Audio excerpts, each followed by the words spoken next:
നമസ്കാരം, മലയാളി വാർത്തയിലേക്ക് സ്വാഗതം. കഴിഞ്ഞ 1095 ദിവസങ്ങളിൽ 328 ദിവസവും ഗവർണർ കേരളത്തിന് പുറത്തായിരുന്നു. ആരിഫ് ഖാന്റെ ഊരുതണ്ടൽ ഖജനാവിന് വൻ സാമ്പത്തിക ബാധ്യതയുണ്ടാക്കുന്നുവെന്ന് സർക്കാർ വിശദീകരണം. ഗവർണറെ കേരളത്തിൽ ഇട്ടുതന്നെ പൂട്ടാൻ തുനിഞ്ഞിറങ്ങിയിരിക്കുകയാണ് സർക്കാർ.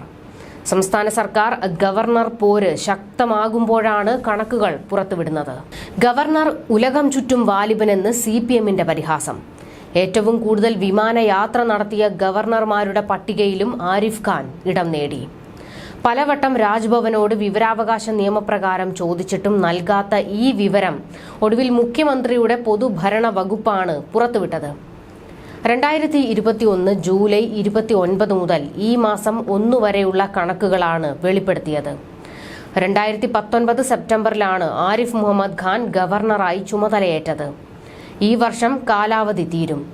ഗവർണറുടെ പതിവായുള്ള യാത്രകൾക്കെതിരെ അടുത്തിടെ മന്ത്രിമാർ രംഗത്തു വന്നിരുന്നു. ഗവർണറുടെ യാത്രയ്ക്കായി ബജറ്റിൽ മാറ്റിവെച്ചതിന്റെ 20 ഇരട്ടി വരെ സർക്കാർ നൽകേണ്ടി വരുന്നുവെന്നും ആക്ഷേപമുണ്ടായി.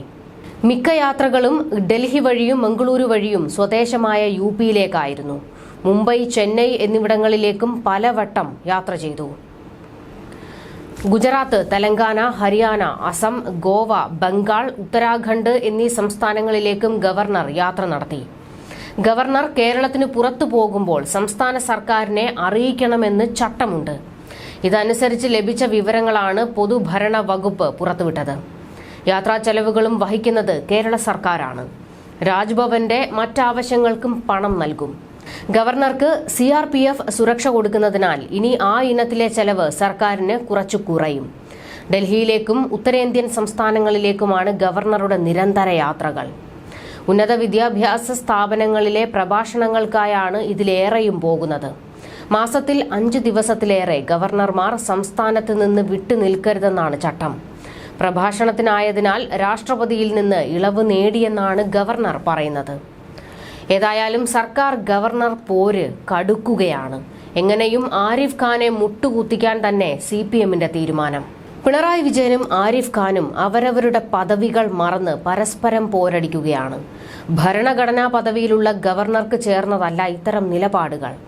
താൻ ഒരു ഗവർണറാണെന്ന് മറന്ന് പലപ്പോഴും ഒരു രാഷ്ട്രീയക്കാരനെ പോലെ ആരിഫ് ഖാൻ പെരുമാറുന്നുണ്ട്. ഗവർണറോടുള്ള പോരിൽ താൻ ഒരു മുഖ്യമന്ത്രി എന്ന് മറന്ന് പാർട്ടി സെക്രട്ടറി ധാർഷ്ട്യമാണ് പിണറായി വിജയനും പുറത്തെടുക്കുന്നത്. വിട്ടുകൊടുക്കാൻ ഇരുവരും തയ്യാറല്ല. കേന്ദ്രസേനയെ കൊണ്ടുവന്ന് ആഭ്യന്തര വകുപ്പിനെ നാണം കെടുത്തിയതിലുള്ള കലിപ്പാണ് മുഖ്യമന്ത്രി ഇപ്പോൾ ഗവർണറുടെ യാത്രാരേഖകൾ തപ്പിയെടുത്ത് പണി കൊടുക്കാൻ പോകുന്നത്. ഇതിനെ വെട്ടാൻ ഇനി പിണറായി വിജയന്റെ യാത്രകളുടെ കണക്കെടുത്ത് നിരത്തുമോ രാജ്ഭവൻ എന്ന് കണ്ടറിയണം.